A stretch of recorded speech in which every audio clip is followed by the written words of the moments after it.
Here we are, and we're now up to episode 4.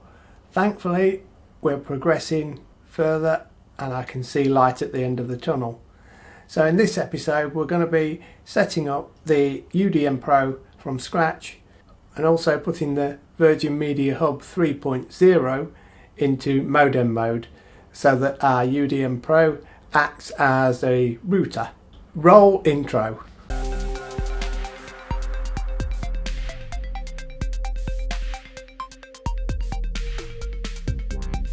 Okay, so here we are, and what I've done is I've powered on the UDM Pro and I've then pressed and held the reset button with a small pin device, and I've held the button in for 10 seconds and now it's saying restarting on the display on the left hand side of the UDM Pro.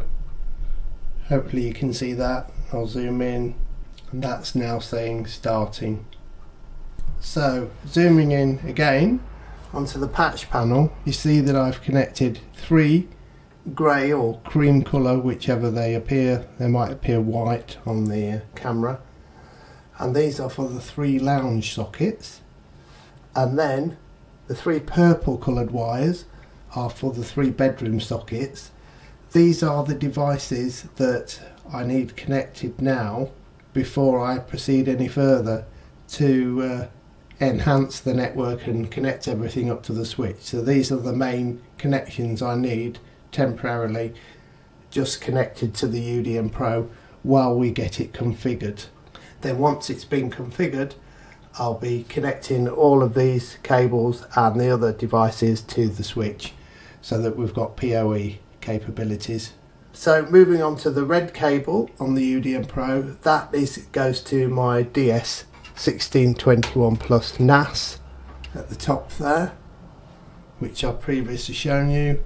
Then the black cable there is in port number 9, and that's for the internet, and that is in port number 9, and that black cable goes through the back of the cabinet and into port number 1, which is the yellow coloured socket, and it's numbered 1 on the back of the Hub 3 modem. Just to remember that ports 2 to 4 will no longer function while your Hub 3 is in modem mode, so you will need to connect it. So you'll need to ensure that it's connected to port number 1, which is a yellow coloured socket, and it's numbered 1 on the back of your Hub 3. I'll show you now how to put the Hub 3 in modem mode. So here we are at my computer and we've opened up a web browser window.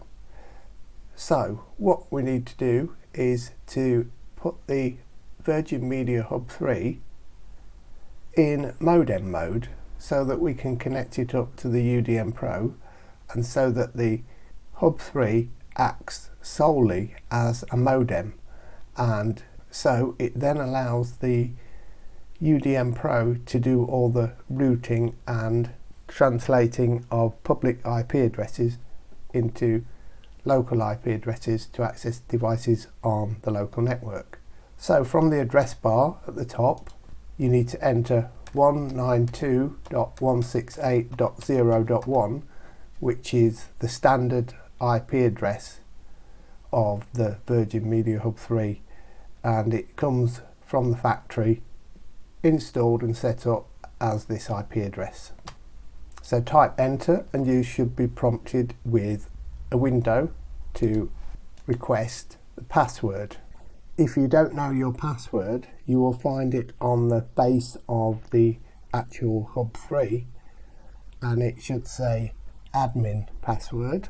However, when I installed my Hub 3 temporarily, I actually changed the administrator password. So I'm going to type in the administrator password now, and you need to type it in probably from the bottom of the Hub 3. There's a label there which shows you the admin password, unless of course you've changed it. Then type in the password which you've changed it to. Then click next and wait for the router to load its welcome page, as you will see it's doing here. So to put the Hub 3 in modem mode so that you can connect it to the UDM Pro to act as a modem, you need to select modem mode from the left hand side. Then you should be presented with modem mode menu and options. At the moment you should have enable router mode ticked with the green tick, as you'll see here, and what I'm going to do is tick enable modem mode and then click apply changes, and then it will pop up with the window saying modem mode. To switch to modem mode, I didn't get to see it in time unfortunately.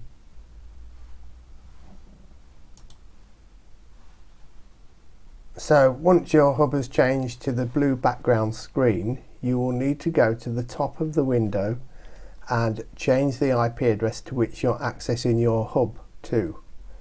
In this case, once it's changed into the modem mode, the IP address will change to 192.168.100.1. This will be the default IP address of your Hub 3 once it has been changed into modem mode. So to repeat, the IP address will now be 192.168.100.1 and not 192.168.0.1. So press enter. You should then be prompted with the welcome back, sign into view. So let's enter a password. In this case I'm entering the password which I changed it to, but you may need to enter the password that's on the bottom of your Hub 3 again. You should then be presented with the welcome and the Hub 3 status overview, and it should say your Hub 3 status with wireless off, internet in brackets. You should then have modem mode. This confirms that the Hub 3 has now been changed into modem mode. So if we click on advanced settings, you'll see that there's just tool and network status. A lot of the options what were there before have actually disappeared because it's now in modem mode.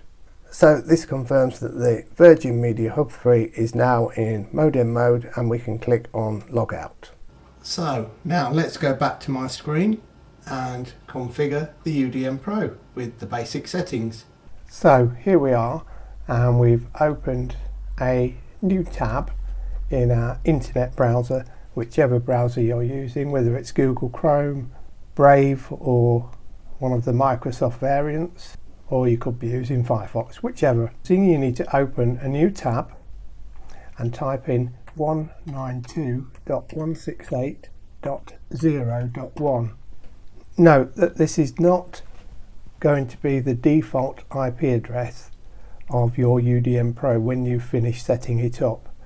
This is just for the initial setup, and which works with UDM Pro combined with a Virgin Media Hub 3.0, or it should actually work for any of the Virgin Media Hubs as well.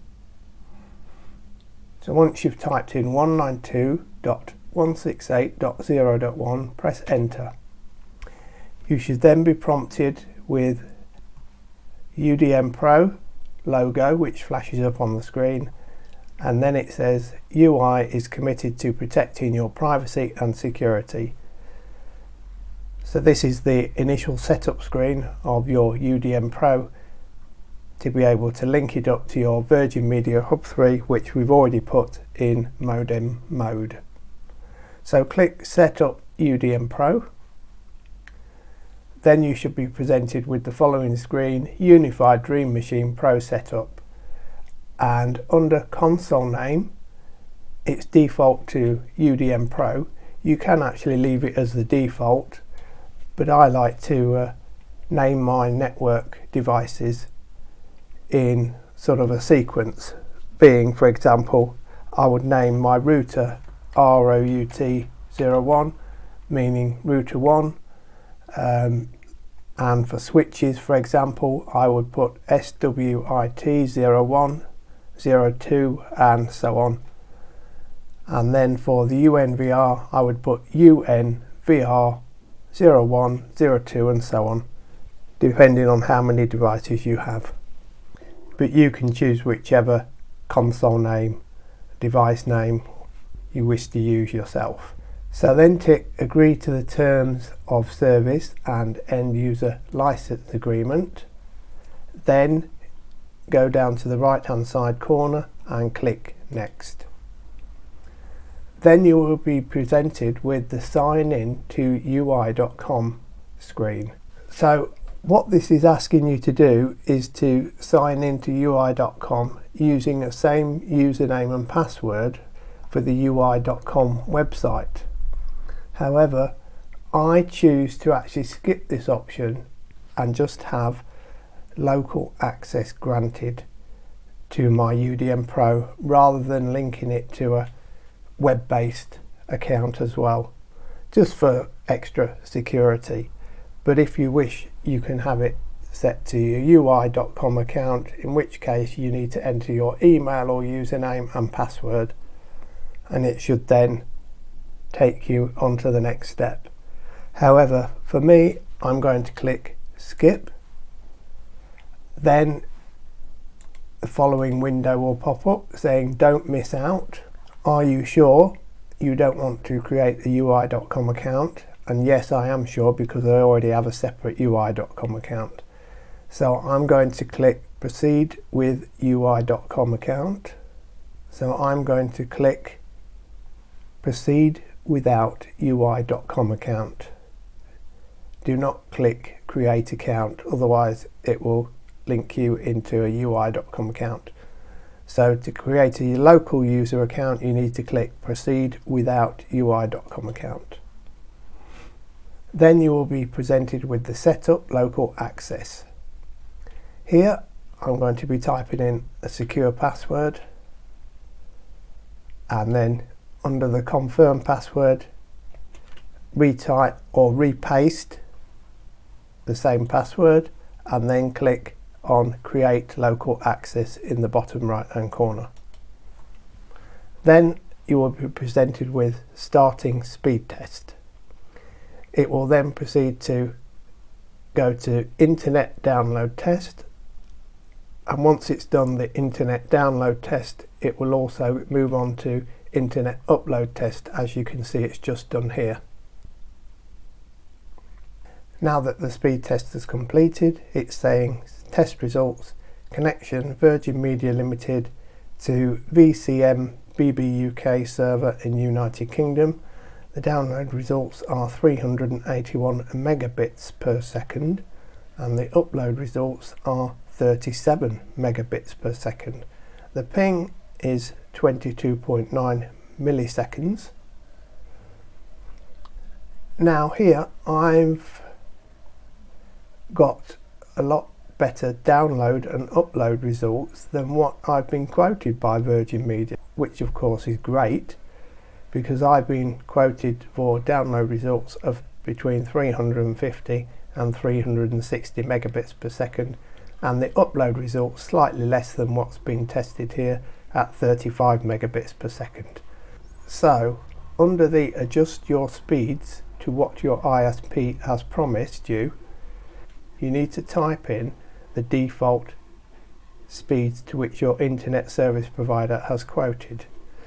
As mine has quoted 350 for the download megabits per second and the upload 35 megabits per second, I've changed these here.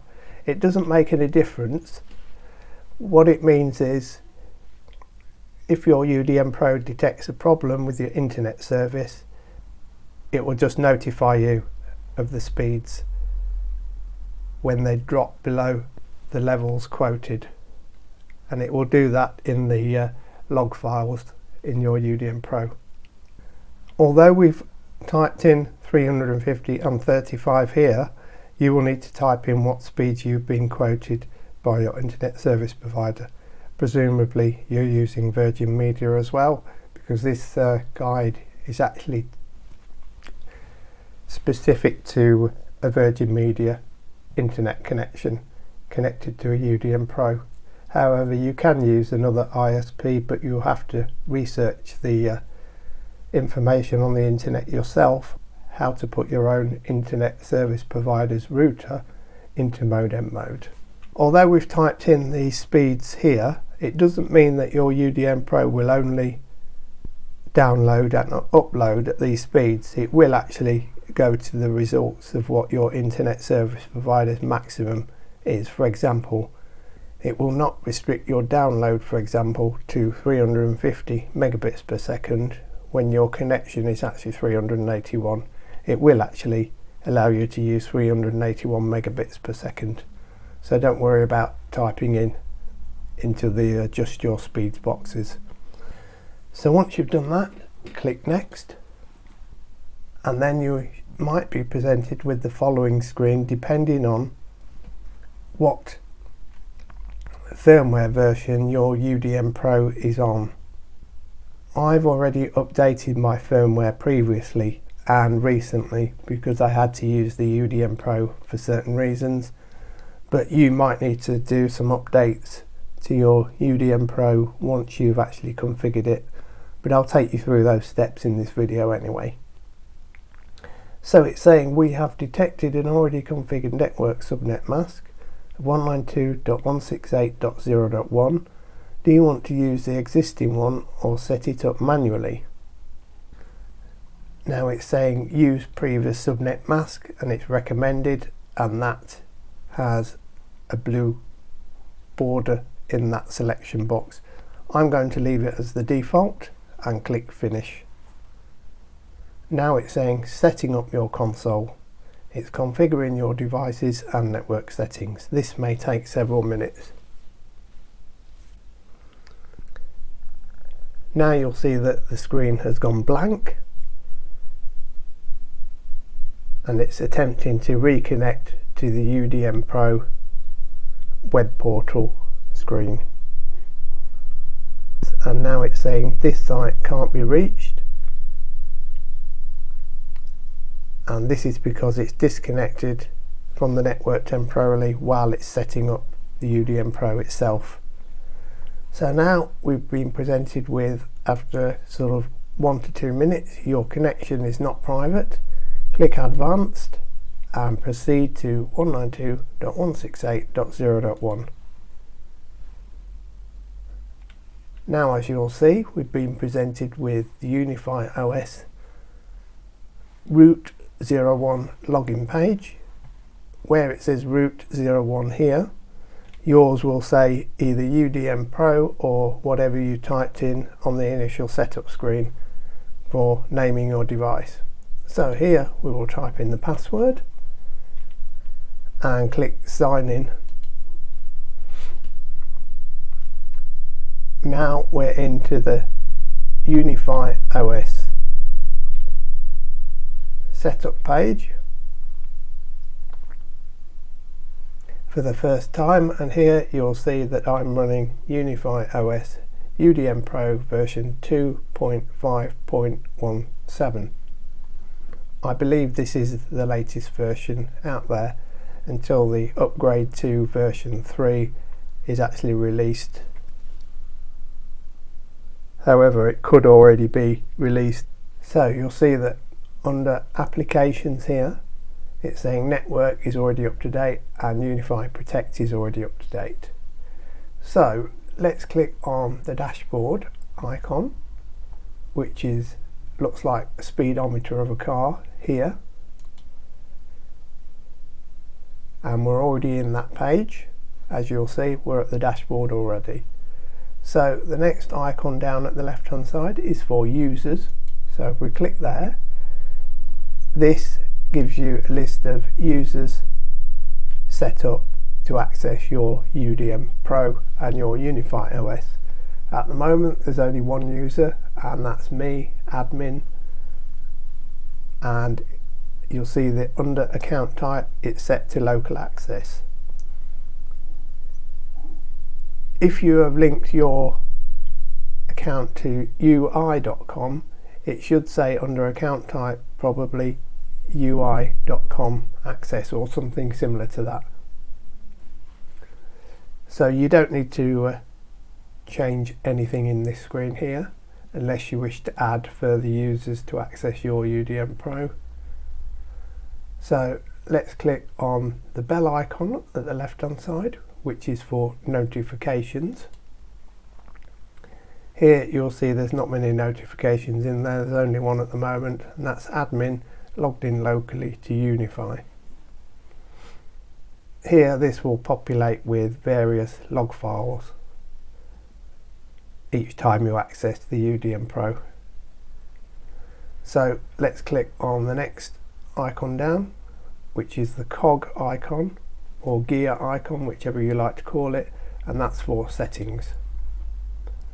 Here you will be presented with the updates screen, and it will provide you with a list of versions for each of the applications running on your UDM Pro. So under UniFi OS you'll see that I'm on version 2.5.17 and that's saying it's up to date. UniFi network application is 7.3.83 and that is also up to date. However, UniFi Protect is on version 2.2.6 and there is an update available. So if we move across and hover over the update button, you will see that it's saying now update to 2.2.11. So let's click update because we will be using UniFi Protect on this network. If you're not using UniFi Protect, you do not have to do the update. You will see that the progress bar for UniFi Protect from the update button has now changed to a progress bar, and it's changing from grey to blue, and the blue is moving further across onto the grey, which means it's updating that part of the UniFi OS application. So let's just wait for that to finish, it shouldn't take too long. Now you will see that UniFi Protect has been updated to version 2.2.11 and that's now showing us up to date. Moving down to access, you will see that it's on version 1.4.11 and there is an update available. However, as I'm not going to be using UniFi Access, UniFi Talk or UniFi UID, I'm going to click on the three dots at the right hand side of each application and click uninstall, and then once the window pops up saying uninstall access, I'm going to click on the confirm button. Now it's saying uninstall access, your application will uninstall in 5, 4, 3, 2, 1. Then it will report that it's uninstalling and then it's saying now not installed. I'll do the same for UniFi Talk, confirm, and again for UniFi UID. I'll have to wait for UniFi Talk to finish uninstalling first, then click uninstall on UniFi UID.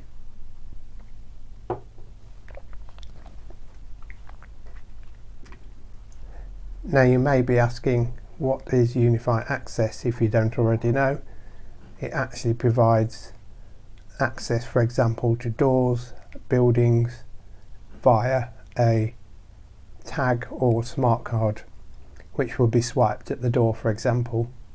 UniFi Talk is for voice over IP telephone services. UniFi ID is for ID tags, for example, accessing various things. For example, in office buildings, ID tags to access certain things. We'll not be using that in this home. And then it will say UniFi Connect EA, which means it's in early access, and that has not been installed, and I don't think I'll be using UniFi Connect for the time being, but that might be reviewed in a future video.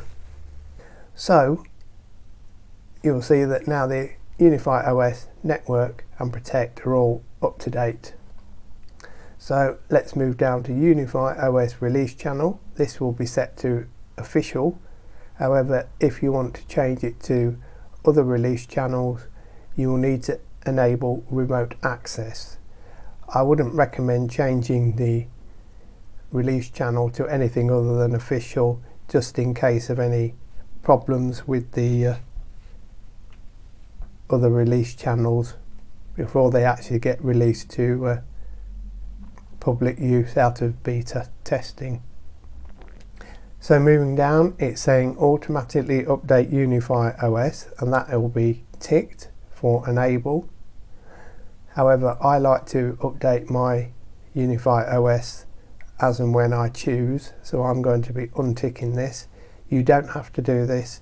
You can actually leave it to enabled, and your UniFi OS will update as and when there are new releases. I prefer to do it on a manual schedule so that it doesn't distract me from working, for example, and then having to lose internet access because of updates being applied. So moving down to the next option, you will see automatically update applications, and that is also enabled. This means that it will automatically update, for example, UniFi Network and UniFi Protect as and when. Again, I like to do this manually myself, so I'll untick that box, and then we can click confirm changes. Then let's move down to the system options here. So click on system. Then here you'll see at the top remote access. Now if you just remember, for a few seconds ago I mentioned that if you want to change your release channel to one other than official, you would need to enable remote access, and this is where you would do it. So you would put a tick in the enable box. However, we're staying on the official channel, so I prefer not to have remote access enabled. Remote access, what it does is allows you to access your UDM Pro remotely from outside of your network. I wouldn't generally recommend this unless you're, for example, an IT support person where you need to access other people's systems remotely to do technical support, for example. So I would leave that box unticked. Here underneath that you'll see that it's console name, and that's what we initially set when we were configuring the UDM Pro from scratch after resetting it. Then under local config backup you'll see restore from backup file. Here you can click the restore button and restore your UDM Pro from a backup. As we're setting this up from scratch, there are no backups there to restore from, so we can ignore that for the time being. Then under that you will see that it says download config backup. Here you can download a backup file to your local computer of what your UDM Pro settings have in them, what your UDM Pro has in it so far. We don't need to do this for the time being because we haven't quite finished configuring it. So once we've done the initial configuration, we will then download a backup file and save it onto our PC. So moving down under time zone location, here you'll see that I'm set as time zone UTC +0 for London, which is the correct time. But you can select any time zone from the drop down list here. You'll see that I'm scrolling through now.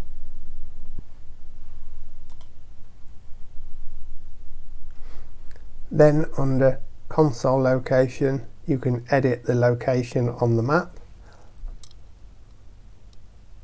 This should bring up a map where you can precisely locate, where you can precisely pinpoint where your UDM Pro is on a map. For example, let's click edit location on map. Here you will see that it's saying my UDM Pro is located in the area here. However, for security reasons I've blanked out places on the map. So for the time being I'll just click X there, as it doesn't matter where it's located really. it doesn't affect the operation of your UDM Pro at all. So moving down to console controls, here you will see there's an option to restart your console, which you can do if you want to restart it for some reason. Here you can also turn off the console, so you can turn it off, do a factory reset of the console, download a support file. This would be, for example, if you have technical support from Ubiquiti involved in some issues that you might have, you can download a support file which they may request from you to help diagnose the issues with your UDM Pro. Then under analytics and improvements, you'll see that we've disabled that in the initial setup. Here you'll see it under analytics and improvements. I do not want it to send analytical and improvements information to Ubiquiti, so I have that box unticked. And then under SSH, which means secure shell, is a command line option which allows you to access your UDM Pro via commands in a command line interface. This, you'll see, is actually disabled by default, and under normal circumstances you shouldn't need to access it by SSH, so I would leave that unticked. So let's go to the left hand side and click notifications, which will bring up the notifications window. So here under notifications, you'll see that it's saying UniFi OS notifications, and underneath that the options are actually greyed out because they're set as default. So for example, under update available, you'll see that it's saying, you'll see that it has a tick in push notifications, and the same for update status, it has push notifications, and then for hard drive issues it has push notifications and also email selected. And what this does is, when you're logged into your UniFi OS, it will push notifications through to your UniFi OS web page that you're in to notify you, for example, of updates available and update statuses, which you'll see that we've just done an update on UniFi Protect. So those are the actual push notifications, I believe. I would leave this set as default for the time being, but we may well change it later on in a future video, and I'll show you how to do custom notifications which you get notified by via email. So moving down to network notifications, you'll see that it says go to network. We'll get to that in a moment, and also protect notifications, and then go to protect, and we'll come to that also in a moment. But before we do that, let's click on the storage selection option at the left hand side, and here you will see that it's saying no disk, install disk to increase storage. Now if you're setting up your UDM Pro for the first time, as I am, then you'll probably not have a hard disk here in your UDM Pro. Now a hard disk would be used, for example, for UniFi Protect camera storage, but as I have a UNVR, I will not be putting a hard drive in my UDM Pro, as it would not serve really any purpose. So then we can move down to click on about this console. Here you'll be presented with a status screen saying your model number, your WAN IP, your UniFi OS version, MAC ID, processor in the UDM Pro, internal storage, for example, the owner, the gateway IP, status, uptime, memory and compliance. Then underneath that you will see that it says performance, and it will give you a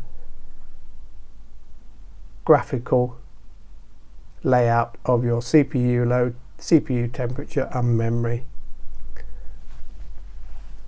Now as long as they're in green, as long as those graphs colours are in green, there's nothing to worry about with the performance of your UDM Pro. So now that we've configured the UniFi OS basic settings, we'll now go in and configure the basic network.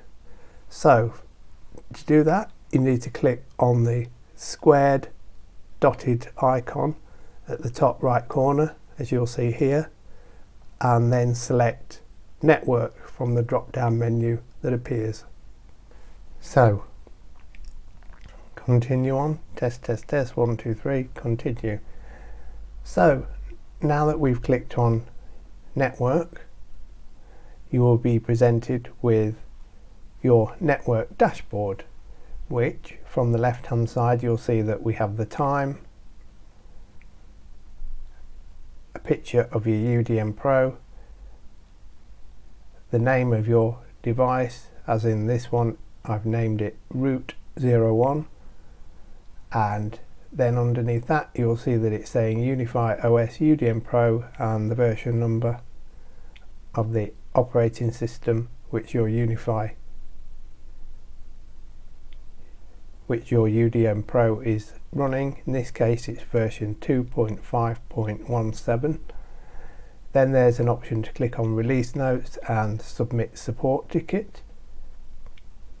Underneath that you'll see that it's saying the WAN IP and it's connected to port number 9 of the UDM Pro, which is this port number here, but it is actually labelled on the device as port number 9 anyway.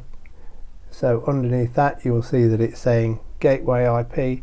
This is the gateway IP to which your devices access the internet from. In this case it's the IP address of 192.168.0.1, which is the IP address, of course, of your UDM Pro. Underneath that you'll see that it's saying you'll see that it reports the system uptime. In this case it's 1 hour 2 minutes 36 seconds. And then underneath that it will say underneath that it will show you the internet and your internet service provider, and probably a logo next to it, as it has done here, saying Virgin. Then the uptime is 100%, which means that your internet connection has not been dropped at all since the system uptime started. Activity, it provides a numerical figure of your download speed and upload speed in megabits per second. Then underneath that it's showing you some ping statistics. For Facebook is reported as 16 milliseconds, Google 18 milliseconds and Twitter 20 milliseconds. Then underneath that you will see that it's saying internet health, and it has a graph for now, and that's green. That means the internet is good and there's been no issues, no disconnections with it so far. Then underneath that it gives you the option to run a speed test. As we've already done that initially when we set up the UDM Pro from scratch, we don't really need to use that option now, but you can do if you ever want to do a new speed test, should, for example, you upgrade your internet connection speed. Then running through these other information briefly, there's traffic identification, which provides you with a breakdown of what type of traffic is going through your internet, is going through your network out into the internet. Then moving across, you'll see that it's saying client device types, and there's a total of 5 clients connected to this UDM Pro. One is a Windows based and others is showing us total of 4, and that is for example Unix devices or Linux devices or Android devices, for example, and these being my Sky Q box, my Panasonic TV, and also voice over IP telephone, and also Air Synology NAS. So obviously, as they're not running Windows, they are showing under other devices. So moving down, we've got most active access points. At the moment, we have no active access points because we haven't actually configured an access point. We haven't actually configured any wireless access points yet, but I will be doing that in another video. So keep following the series and we'll progress further. So moving across again to most active clients, you'll see that it's saying as an Asus and it's a Work 01. This is actually my workstation, and it's a Windows PC which I built from scratch. Then you'll see next to it there's 4 other devices. 3 of these do not have local device names next to them, but we will actually be naming them shortly. You'll see that one has NASS01, and that is my Synology DS1621 Plus NAS storage device. So moving down, we have wireless clients. Obviously there's nothing in that graph there because we haven't actually configured any wireless access points. So let's go to the left hand side and click topology, which is a circle icon with 3 arms going off it. This will then bring up the topology window, and here you'll see that there's a router, and connected to the router are all of these devices which are connected to directly to the UDM Pro via Ethernet cables. You'll see that one disappeared there because it's probably turned off its internet access for the time being because it's not being used. So as you add further devices, this topology will grow. For example, you'll have a switch after your UDM Pro, and then all of these devices will have cables connected into the switch. So moving down to the left hand side icon again, which is for the donut symbol, and this is for UniFi devices. So let's click on that. Here you will see that we only have one UniFi device in the list at the moment, and that is for the UDM Pro, the router. So it gives you the status as online, its IP address, its connection type, whether it's wired or wireless, what network it's on.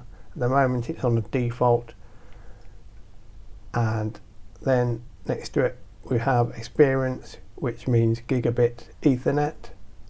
So it has a gigabit Ethernet connection to it. Update status is up to date. 24-hour usage is the total amount of data passed through it, and that's set at the moment as 159 megabytes. Then it will show you the download speed and also the upload speed. This is practically 0 at the moment because there's nothing going out really to the internet. Only probably 0.1 megabits per second, which is devices pinging outside into the internet. So moving on to client devices, which is the next icon down in the list at the left hand side, you'll see that it looks like a computer screen with two little looks like a smartphone and a tablet next to it as well. Click on that. Here you will be presented with a list of client devices which are connected to your UDM Pro via Ethernet cables. Here you'll see at the top of the list is Work 01, and that's my workstation PC, and it will give you various information, which is the vendor. At the moment it's showing as Asus Tech. This is because I have an Asus motherboard in my custom built PC. Then moving along, it will show you the connection type, whether that be wireless or wired. All these are wired at the moment. IP address, and it gives you the IP address of each device. Wi-Fi network, what Wi-Fi network it's connected to. There aren't any at the moment. Experience is gigabit Ethernet. That one's FE, meaning fast Ethernet, and I believe that's for my Panasonic smart TV because it only has 100 megabit internet interface in it and not a gigabit.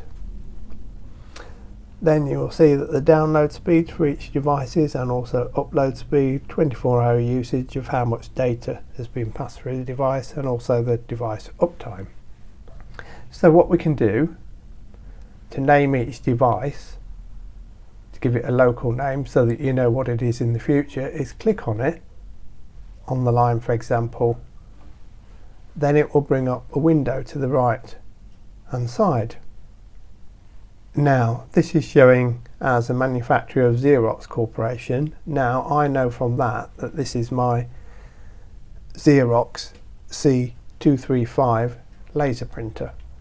So I'm going to click on settings, and then when the window pops up under name, give it a name. So I'm going to call it PRIN01, meaning printer 01 on my network.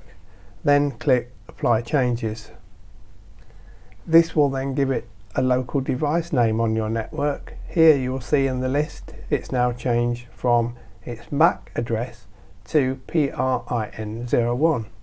So now that it's done that, we can close that pop-up window at the left hand side using the X button.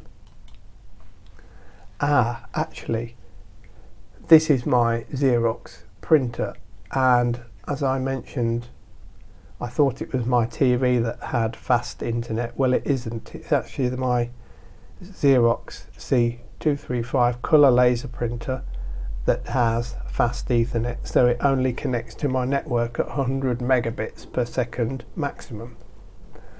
So moving down to the next device, we can click on the fourth one in the list, and here you will see that the manufacturer is B-Sky-B Limited.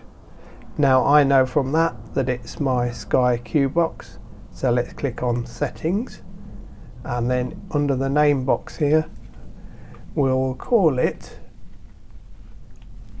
now what do I call these devices? Apologies for the dogs barking in the background. My neighbour has some dogs, and it seems to be whenever they let them out they start barking. Anyway, at least it's not at night, and they're quite respectable with the other neighbours and they don't let them out late at night, which is good, so I'm not complaining. Anyway, moving on, so let's give this a name as, let's call it SATV01, meaning Satellite TV Box 01. Not the best name, but anyway, let's carry on and click apply changes. Then it will say changes applied, and which has just disappeared off the screen. So let's click on the X.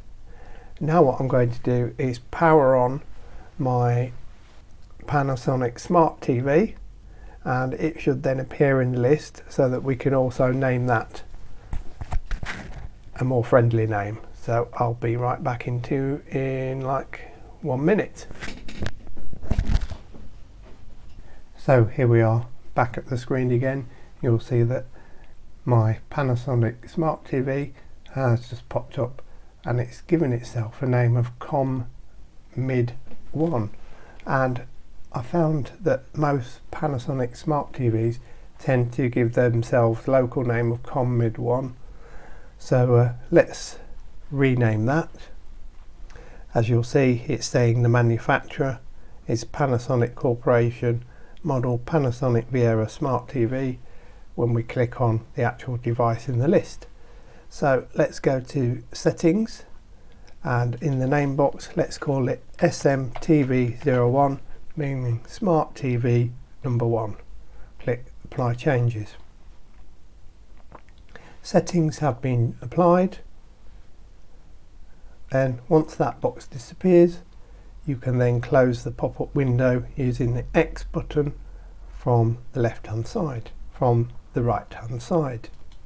Here you will see that it's now changed to SMTV01, and then the other device that's popped up on the network, which I've just also reset, is my voice over IP telephone. One thing I did notice is that my Sky TV Sky Q box had a different IP address of 192.168.1 and then 2 digits after that, instead of the sequence in the list of 192.168.0s.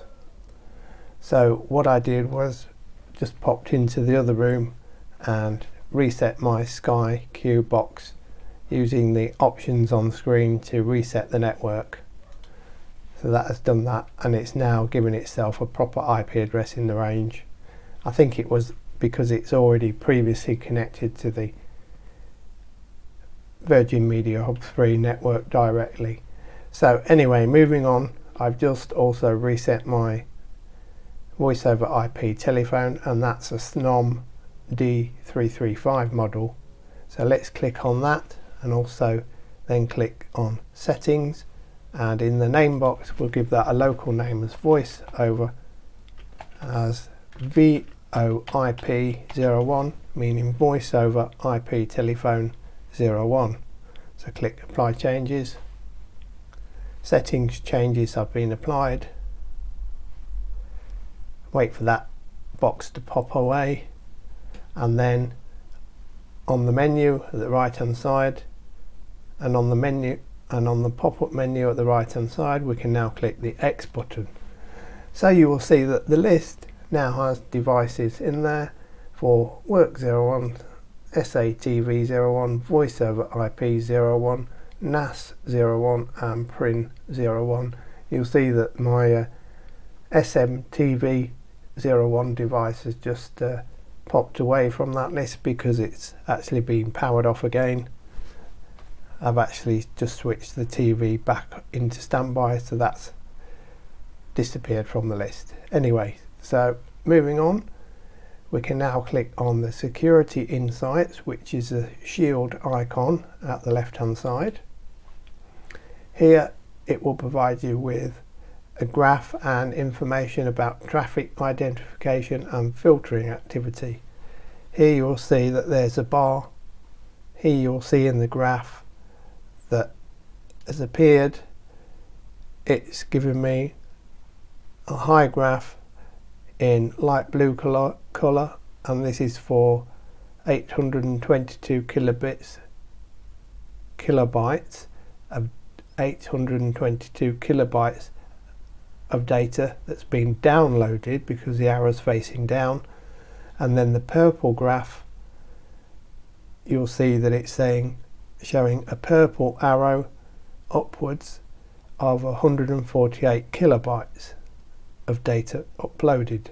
So the total combined data upload and download is 970 kilobytes. This graph will obviously populate itself the more you use your devices and the more that connects to the internet. So moving down to the light bulb icon, this is for Wi-Fi Insights. At the moment these graphs are empty because we haven't actually configured any wireless access points, so we can ignore this for the time being. Then we can move on to System Log, which looks like a little notebook icon. We'll click on that, and here it will be presented with, you will be presented with a list of menu options saying critical, updates, admin activity, client, AP and triggers. This just provides you with log files of activity. At the moment there's very little activity in there. However, under client you'll see that under the description it's saying that Work 01 has connected to default, which means it's connected to the default network, and as it has done for other devices as well, various devices have connected and then disconnected. This is normal, and it will be populated with further information as you add more devices or as devices connect and disconnect to the network. So under AP, this is for access points. There aren't any access point logs, of course, again, because we haven't actually configured any wireless access points, as I keep saying. So then click on triggers. Here there's no trigger events, but they will be logged as and when they occur. Then under push notification settings, you'll be presented with the push notification setting window, and here it's set to on, and this will push notifications to your UniFi OS web console for various things such as backup interval, LTE data limit warnings, backup power, DNS server issues, radius server issues, switch issues, and so on. We'll just leave those as default for the time being, but we can actually change those so that you get email notifications for ones you select in the list here. But we'll come to that in a future video. So the next one is for settings, which is the cog icon. We'll click there. This will take you directly into the Wi-Fi configuration screen. As you'll see, all this information here is greyed out because we haven't actually configured any wireless access points yet. So let's click on networks. Here you will be presented with the networks settings screen. So under the first box, you'll see that we've got the default network configured, the router, its subnet, its IP leases, so it's got 5 IP lease clients to it, and the internet is primary WAN 1. So you can actually set up a WAN 2 as a backup internet if you wish, internet connection if you wish.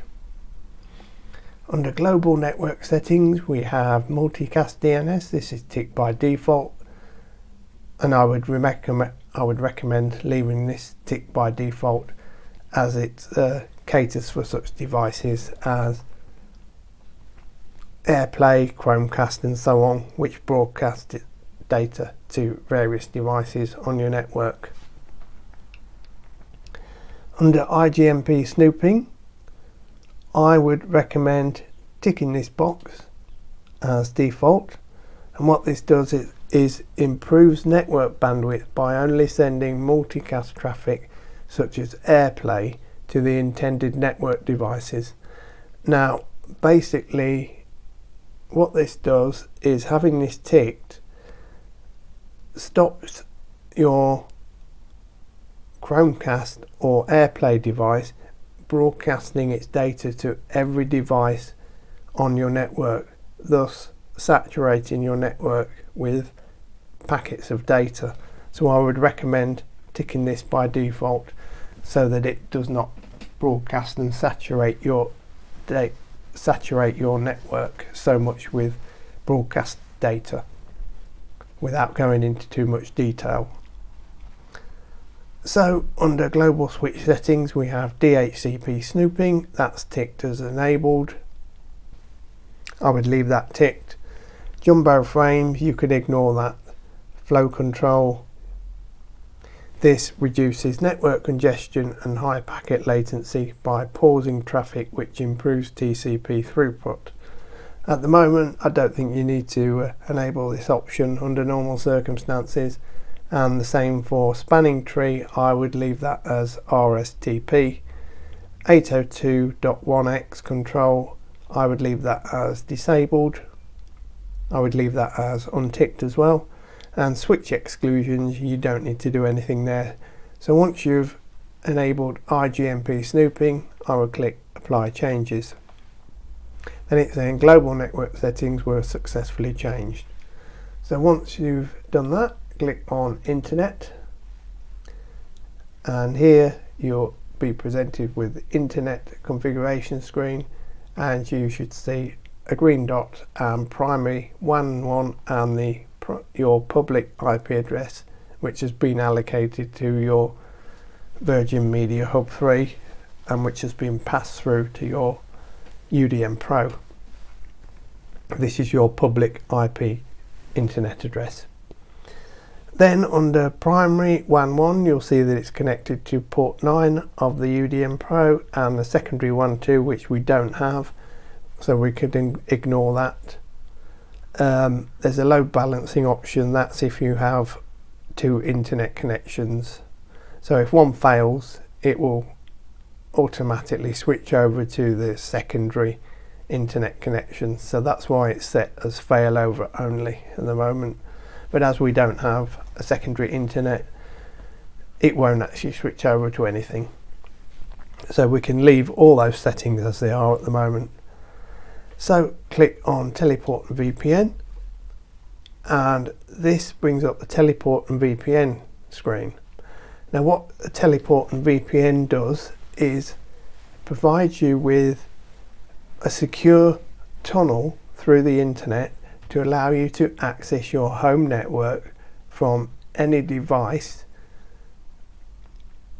located on another internet connection. For example, if you're staying in a hotel, you can log into your Teleport or VPN so you can access devices and files and data on your local network.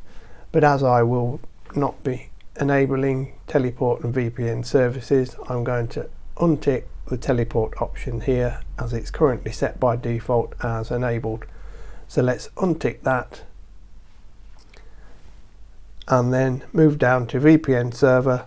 There's nothing configured there because it's saying create new. VPN client, create new. Site-to-site VPN is also saying create new.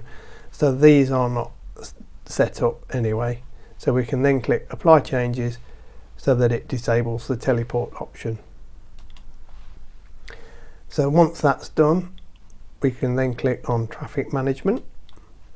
Here you will be presented with a traffic management window, and you can create various traffic management rules. You can create various traffic management rules. For example, if you want to block access to Facebook, Twitter, WhatsApp or anything like that, you can create rules which will allow you to block access.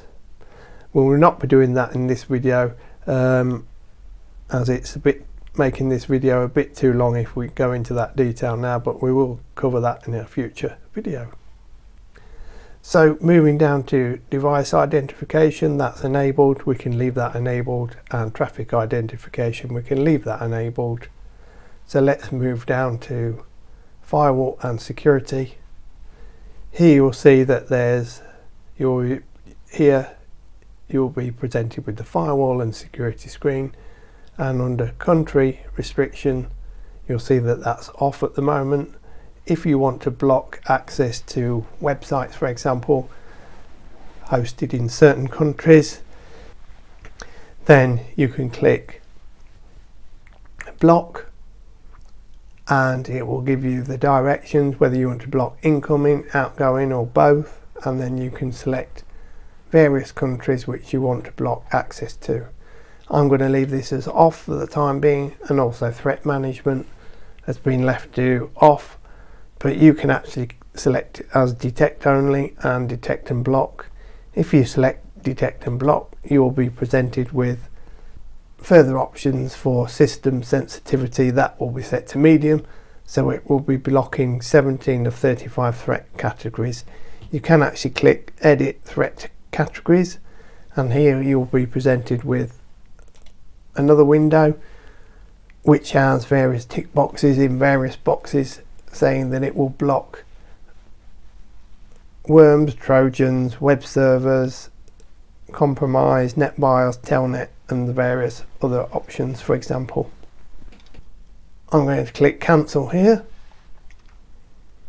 Now it's saying that enabling threat management may reduce your maximum throughput speeds of your internet connection, but I think I'd rather have threat management enabled and have slightly reduced throughput speeds than be open to threats and attacks on the internet. So I will be clicking detect and block. Then under dark web blocker, we'll leave that unticked, malicious website blocker, leave that unticked as well. Then moving down to firewall rules, you'll see that there's already default firewall rules in there, so you don't need to change anything in there at the moment. As for the options underneath that, for contract module, default action logging, state timeouts, internal honeypot, you can leave those all as default. Port forwarding we can ignore, and threat management allow list we can also create a new allow list if we want.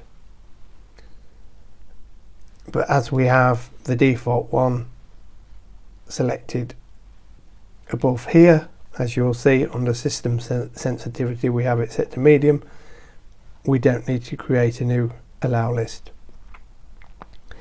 So under signature suppression we can leave that as it is, but you can open the threat logs. Here you'll be presented with your logs, which we covered in the previous option there. As you'll see, it's selected like looking like a notebook icon. We can go back into the settings and click firewall and security again. Then under threat management we will click detect and block. System sensitivity, we'll leave that set at medium for the time being, and then move down and click apply changes. Then that's been done, so we can now click on profiles. Under profiles you'll see that there's a guest hotspot, switch port, radius and so on. We can all leave those as default at the moment. We'll cover these options in future videos, but for the time being, to get us up and running with the UDM Pro and internet access for our devices, we don't need to change anything there. So then let's click on system, and under the system menu which appears, you'll see that it's saying country region. At the moment it's saying I'm in the United States, which I'm not, so I'm going to click the arrow and scroll down and select United Kingdom. My language is English, of course, which I'm speaking in at the moment, so I think that answers that question. Time format, I prefer to use a 24-hour clock, so I will tick the 24-hour clock box. And also I prefer to use dark screens rather than the light background screens, as you'll see here. So let's click dark and then click apply changes. Here you'll see that the screen has now changed to a black background, which looks a lot more better on the eyes. And then under updates you can click show more. Then it will say console and application updates, please visit UniFi OS settings. Now device firmware is going to check for updates daily at 3 AM. Now as I do not want it to check for updates, I will untick that box next to daily at, because I want to do manual updates myself as and when I choose, rather than it automatically update itself